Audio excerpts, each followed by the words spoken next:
Hello, everyone, and Madayaw. And in a few minutes, Shabbat Shalom, and Passover will begin. And I really want to finish this, so let's go. We are nearing the end of Genesis, and we are taking up with Genesis 48. Now, someone told Joseph, "Your father is ill." Remember, Joseph is 110, was that, years old when he's in Egypt. And they did reside there for quite some time, just so you know, okay? And while they were there, Pharaoh made them in charge, or Jacob and his sons, in charge of the cattle. And they gave them lands in Goshen. And so one day, someone told Joseph, because we will assume Joseph is busy in the capital going around because it is the famine. So, everyone's so busy. Um, Anyways, or should I say he was busy. And so someone told him, "Hey, Joseph, your father is sick. So maybe you should go and, go to him." So he did. And so Israel and Joseph, they're used interchangeably. Joseph goes there. "Who are these?" He brought his two sons, by the way. "These are the sons God has given me, and bring them to me so I may bless them." So he went. "I never expected to see your face again, and God allowed me your children too." So Israel is actually very lucky, such that even amidst his troubles, God has prevailed and given him a lot.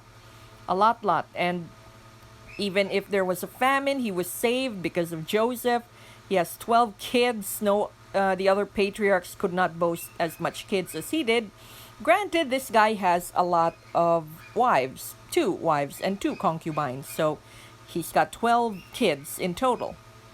So he blesses Joseph. May the God before whom my father Abraham and Isaac walk faithfully, the God who has been my shepherd all my life to this day, the angel who has delivered me from all harm, may he bless these boys.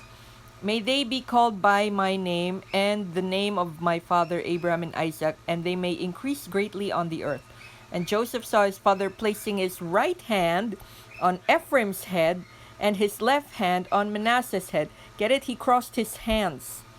And Joseph said, "Not so, my father. This one is the firstborn." So he pointed to Manasseh. And Ephraim is the younger. And his father refused to move his hand. "I know, my son. I know. He too will be a great people, and he too will be great. Nevertheless, his younger brother will be greater than he, and his descendants will become a group of nations." And he blessed them that day, and in your name will Israel pronounce this blessing. May God make you like Ephraim and Manasseh. So he put Ephraim ahead of Manasseh. Remember, I told you guys before that this is going to be a reoccurrence where the younger will be before the older, like Pharez and his brother, and now Ephraim and his brother. And even Joseph was, you could say, more ahead than his brothers. So I'm about to die, but God will be with you and will take you back to the land of your forefathers. And then, because he was already feeling like he's going to die soon, Jacob blesses his son. So he called all his sons together. "Assemble and listen, sons of Jacob. Listen to your father Israel. Reuben, you are my firstborn, my might, my first sign of my strength, excelling in honor, excelling in power. Turbulent as the waters, you will no longer excel. For you went up to your father's bed and onto my couch and defiled it." Remember, he slept with Bilhah. I don't know why he did that, but he did. So because of that, he was excluded from getting, he's firstborn, but he's not getting the lion's share. "Simeon and Levi are brothers, their swords are weapons of violence.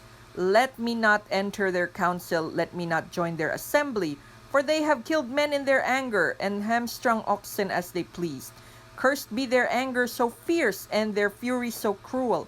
I will scatter them in Jacob, and will disperse them in Israel." So these two are excluded because remember what they did when Dinah got raped.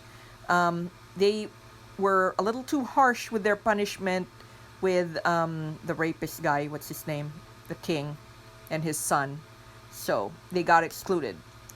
Judah, your brothers will praise you. Your hand will be on your neck of your enemies. Your father's sons will bow down to you. You are a lion's cub, Judah. You return from the prey, my son. Like a lion, he crouches and lies low, and like a lioness who dares rouse him.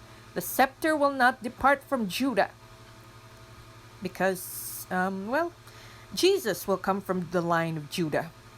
So the ruler's staff from between his feet until he whom it belongs shall come. Okay, so this is actually until the second coming. And the obedience of the nation shall be his, and he will tether his donkey to a vine, his colt to the choicest branch. He will wash garments in wine, his robes in blood of grapes. His eyes will be darker than wine, his teeth whiter than milk. So Judah will be the most abundant. And that's where we get the name Jews, from Judah. Zebulun will live by the seashore and become a haven for ships. His border extends towards Sidon. Issachar is raw-boned donkey lying among the sheep's pens.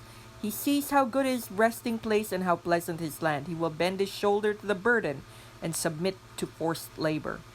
Dan will provide justice for his people as one of the tribes of Israel. Dan will be a snake by the roadside, a viper along the path that bites the horse's heel so that the rider tumbles backward. I look for your deliverance, Lord. So people are wondering if Gad will be the lost tribe. Not Gad. Dan will be the lost tribe, because something will happen with the tribe of Dan later, which people are wondering, is it the reason why Ephraim replaces Dan? So we'll see that more later in Exodus. Gad will be attacked by a band of raiders, but he will attack them at their heels. Asher's food will be rich. He will provide delicacies fit for a king. Naphtali is a doe set free that bears beautiful fawns. Joseph is a fruitful vine near a spring whose branches climb over the wall. With bitterness, archers attack him. They shot him with hostility, but his bow remained steady. His strong arm stayed limber. Because of the hand of the mighty one of Jacob, because of the shepherd, the rock of Israel, because of your father's God, who helps you, because of the Almighty who blesses you, and the blessings of the skies above, blessings of deep strings below, blessings of the great breast and womb. Your father's blessings are great, and the blessings of ancient mountains that the bind. Okay. So Benjamin is a ravenous wolf. In the morning he devours his prey, in the evening he divides the plunder. All these were the tribes of Israel, and this is what their father said to them when he blessed them, giving each a blessing appropriate of them.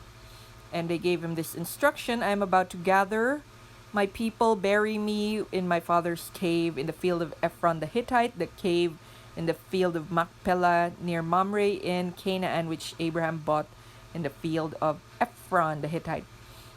So, just so you know, when they buried Jacob, he was actually buried not with Rachel, but with Leah. Because first of all, Leah is the first wife. Jacob can't do anything to erase that. And number two, because they buried Rachel in what would be later be Bethlehem. And there's a reason for that too. It's quite profound, don't you think, that somebody is there, the bones of their mothers welcome them back to that land. Do you guys get it? Anyways, but just so you know, the line of Jesus did not come from Rachel. It came from Leah. Leah was the good daughter, so to speak. Not that Rachel was bad, but she did have her moments, Anyways, so that is the death of Jacob. And I really wanted to squeeze the last verse, but I can't. So that's okay. We'll make another one which sums up the whole of Genesis. So with that, shalom, everybody.